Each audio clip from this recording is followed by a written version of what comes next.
Hi and welcome to VRDJ. Today I'm going to show you how I basically am going about learning how to create my phrase mixing playlist using Rekordbox. So VRDJ is all about the journey from beginner to professional. We are using TribeXR to do all our DJing in virtual reality, whilst we're learning how to DJ at a school with the real gear at the same time. So it's a very exciting journey, and big shout out to my mate Chris, who I'm learning with, and DJ Kennerv, who's our new mentor and teacher, and also DJ Gemstar, who's an inspiration in Singapore, where we're learning at the Ministry of DJs school. And if you happen to come to Singapore, welcome. Definitely check them out. They're absolutely awesome guys. And we're learning a lot. So basically, I'm going to show you some of the things. Now, I'm using stock music from Epidemic Sounds simply because I don't want to go through the trouble of trying to find out which tracks are copyright free and which aren't. I just want to get on with it, create my playlist. This is the very, very first playlist that I'm creating, FYI. And I'm learning how to do things, I guess, trying to do it the proper way so that I get to good habits. And a big shout out to Chris M for his channel. I will put a link in the description below, where I got to learn all about also tagging and also creating some really cool colored dots and naming those dots so that in the future, hopefully it will help me to be able to create playlists very easily, which it has been, and I'll show you exactly how. So let's just go through this very quickly. So I'm actually halfway through, and at the beginning what I did was, if I just load my track, so I press shift to the left of the top, and shift right for the track 2, you'll notice that basically I have 4 sets of cue points. So we have green, yellow, blue, and also on the other side we have some pink. So these basically are to set off or differentiate between introduction, verse, chorus, break, drop, bridge, all these kind of different things. However, even though this might be great for EDM music, it seems to be very hard to be using for stock music, because stock music isn't as simple as EDM music. Not everything is in 8 bars or 16 bars or 32 bars. There's a bit of mix of everything. And also, sometimes there is no bridge, there is no verse. It's just one big long chorus.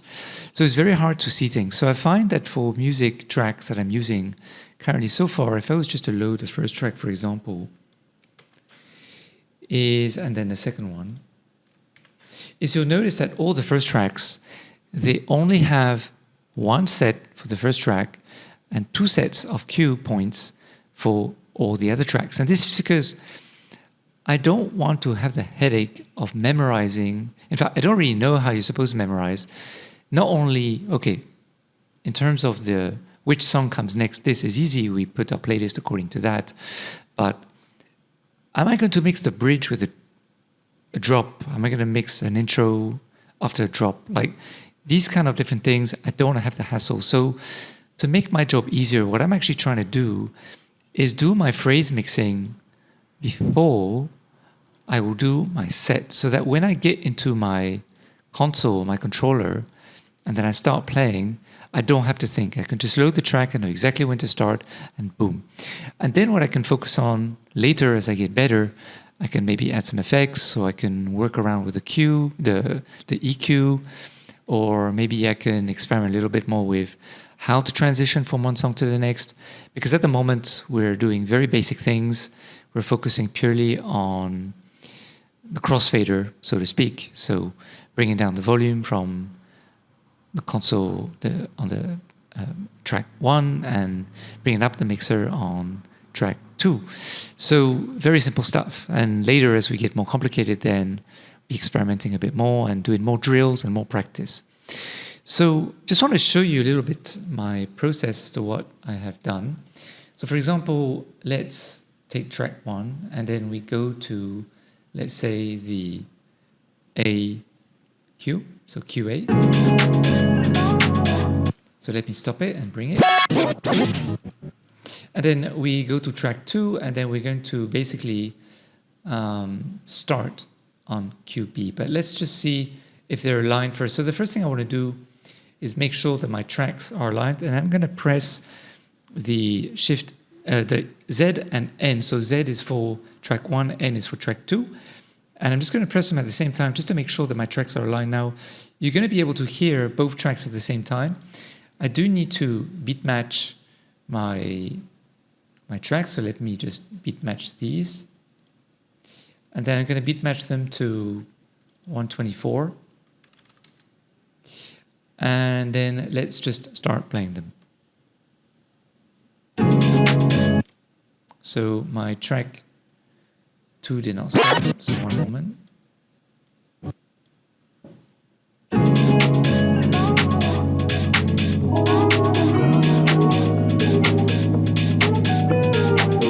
So yeah, so I can see that basically both my tracks are aligned, so that's good. So what I'm going to do now is basically I'm going to bring track B here, which will be my out. Now, if there is a way to use shortcuts instead of scrubbing with the mouse when you're using performance mode, please let me know. That would really be very, very helpful, because I haven't found a solution so far. I have to do it manually. So, and also snapping, it would be great if there's a shortcut to know how to snap the actual grid to the measure bar here. That would be fantastic. So please do let me know in the comments as well. So what I'm going to do is I'm going to start the track from the start. So Shift H. Okay, this is not the one I wanted. So it will be the other one. So let me just go here. Okay. So it will be Shift A maybe. Yes, there we go. I'm going to start this, and then when it reaches A, I'm going to test basically the transition. So let's start. So track 1 is starting, and when I get the cue point to exit from that track, I just want to test and see whether it works, whether it doesn't work. Of course, I'm using the PC, so not easy to transition.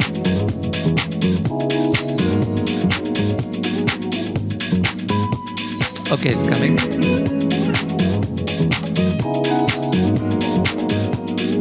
One, two, three, four.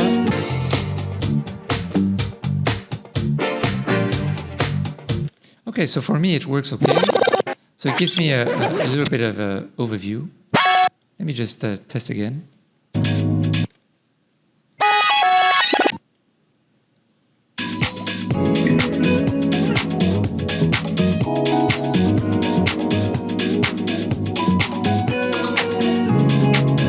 Okay, so I need to make sure that my B is aligned. So just wondering if my A was aligned just a moment ago.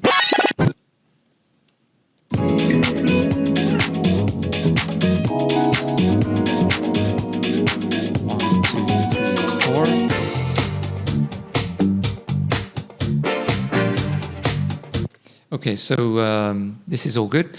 Now, the other thing that I want to do, by the way, is I just want to put my display. So I want to display something else that is not displaying for some reason in my files, which is, let me display. Okay, let me add a display. So I want to add the color. So let me just find color. Color, where are you? All the way at the bottom here, okay. And then I'm just going to bring them over. I'm going to put my BPM first. There we go.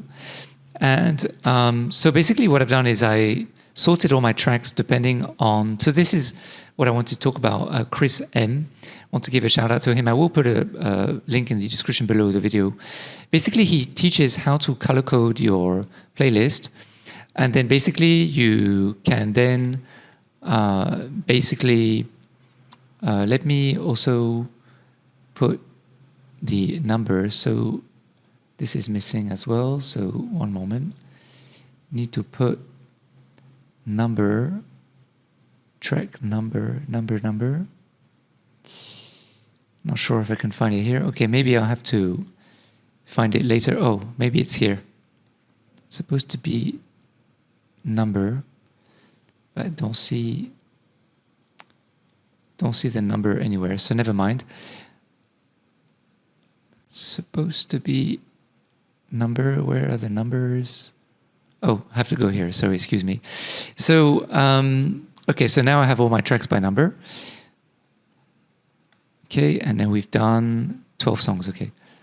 And I skipped this one, so I need to redo this one.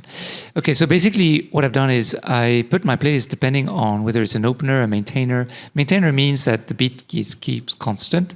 Then booster, so to liven up things. Peak energy, where really the energy starts to take a peak. And then this is, I think, kind of energy changing, so that's where things cool down. This is where we pivot kind of style. And then we go all over again, all the way to the end. So this is a really useful way to plan the playlist in terms of the mood and the feel and the vibe and the energy frequency along the actual path that you want to take people on the journey of this musical story that we're trying to create. So I thought that was very, very useful. So do go and check out that video from Chris M. I'll put a link in the description below, so do go and check that out. And so, okay, so basically the next set now to do is, of course, once we come on to transition the songs, so A will start, and then of course B is coming. So basically what happens is I have to let B happen. So let's start again from the start, and then I'm going to go back to B. And then when B appears is when I'm going to mix out, and when B will actually start. So A would be when I start my phrase mixing with the second track, but I'm not going to do that.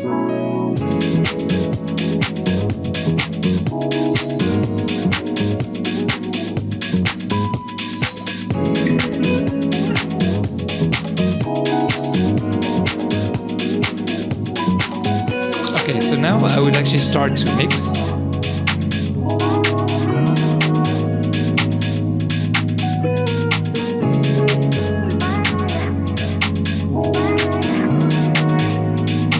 One, two, three, four. Okay, so I think it goes pretty well. So let me just try again. I was a bit early, or a bit late.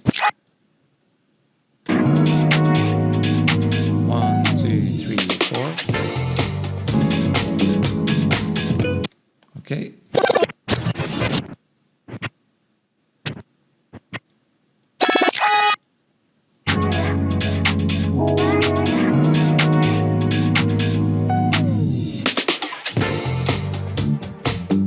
Okay, so basically after the drum beats, the next track will start. So that's basically where I cued it in. So I really do like this effect with the drum beat here.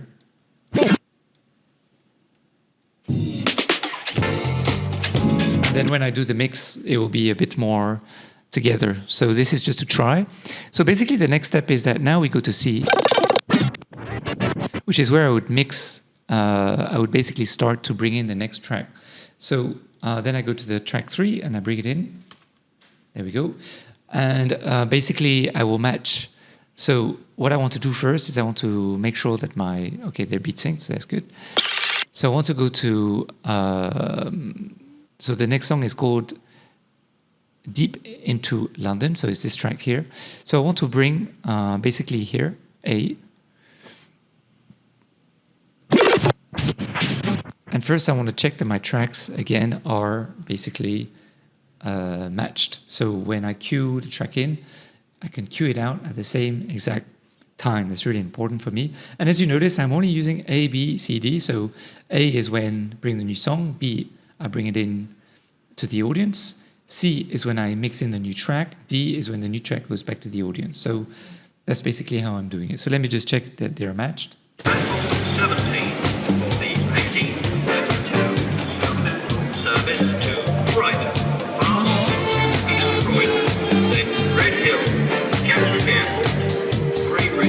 Yeah, Yes, so we can see up there, B and D are effectively matched properly. So now what I'm going to do is I'm going to start from A here. And then I'm going to bring in from here, of course, D, because D is when the cue point is telling me that we're going to exit this song. And the other song will be live to the audience. So let's try.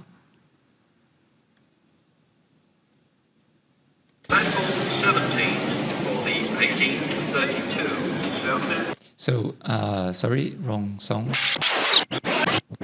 So, in fact, I have to bring this to B.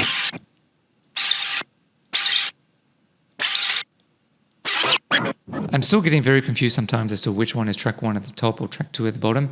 It's my dyslexia. Unfortunately, I'm quite dyslexic. So, but it is what it is. And of course, over time, I'll get used to it. So then I need to start from C. There we go. All right, let's start.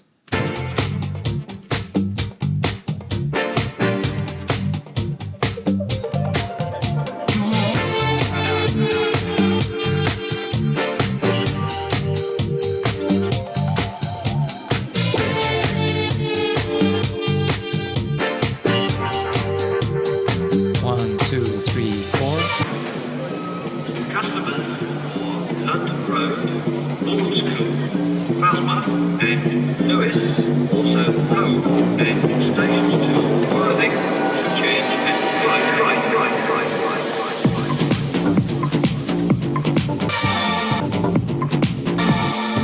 Okay, so for me, this sounds a bit weird. So let me try again. Let me see what's going wrong. So let me go back to B here, or A here, for the Deep Into London song. Actually, Deep Into London is the one that is going out next. Yes, that's right. So you'll go at B. And then 9 Lives is the one that we're mixing at the moment. So this will go off at D. So let me just start it from here and see how we can improve this.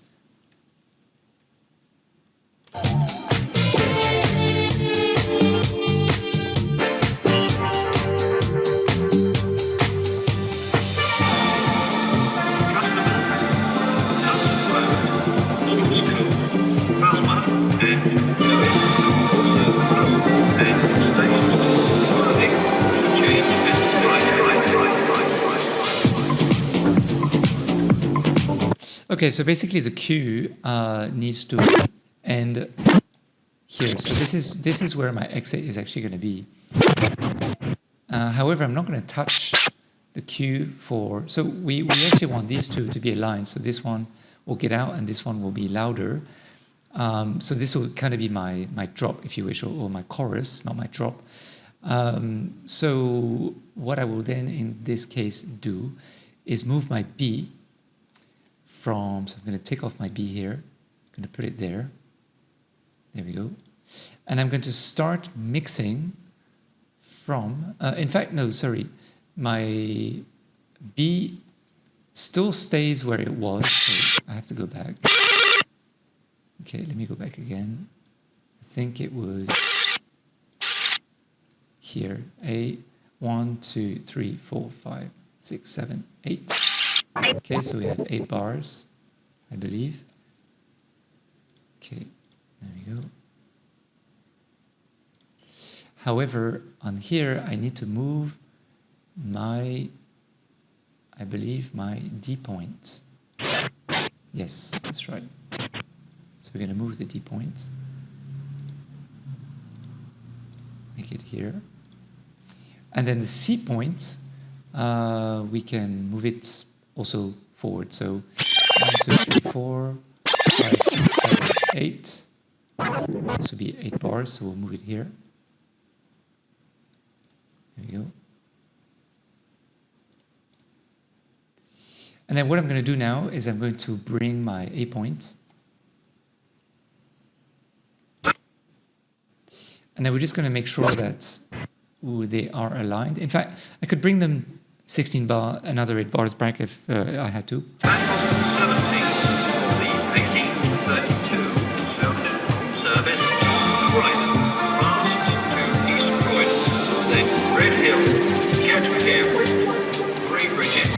Okay, no, so they're not aligned. So I need to bring this to align it.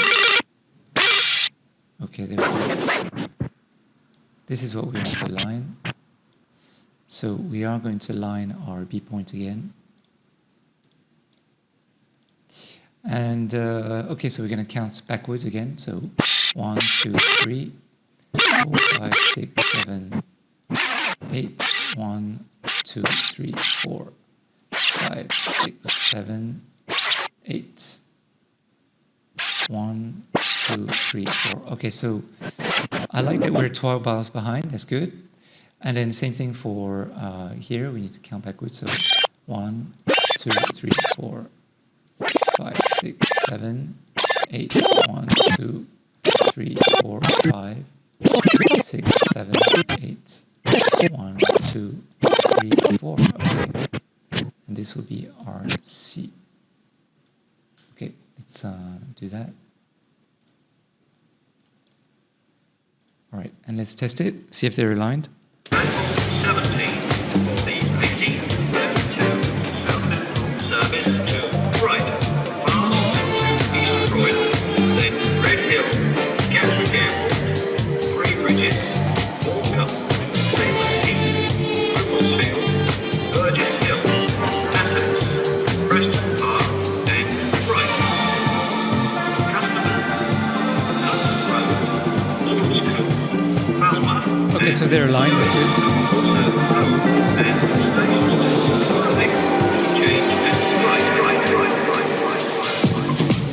Okay, cool. All right, awesome. I really, really love that. So basically, this is the process that I'm taking to build my tracks, and I hope it's the right way to do it. I guess there will be tons of different ways to do it eventually down the line. And yeah, just very excited to be doing through this journey. It takes me quite some time. It took me a day to do all this, and then it took me another day to do, or half a day to, I mean, not half a day, but the equivalent of half a day, because obviously I have a full-time job, so I do this after my job. But yeah, it's taken me about 5 hours to do this as well. I'm sure it's going to get easier with time, and also I had to categorize all these different tracks as well. I had to also tag them. So this is what Chris M teaches, is how to tag and change the tag names and all this, so that when we create playlists in the future, we don't have to load every song individually. We can do it according to our tags. So I thought that was a very, very useful tip. And DJ Kennerv has also taught me how to color code all the various different cue points and where to put them, and differentiate the intro to the break, to the bridge, to the verse, to the chorus, to the drop, the outro, all these things as well. So I've learned tremendously from him for Rekordbox, and also, of course, DJing itself. So do follow all the progress on Instagram at VRDJ.io. That's VRDJ.io. And of course, also on Twitter, although I'm mainly using Instagram, and also YouTube mainly. So yeah, so guys, thank you very much for watching today. Hope it's brought you some insights as to my workflow. And please leave me comments. Tell me what I'm doing wrong. Tell me what could be helpful. I'm really here to learn. I really don't know that much. You know, you're following the progress from beginner to pro. So that's really what's going down here. All right, guys, until next time, take it easy. And thank you very much for watching today's video. Bye. Let's end on some music.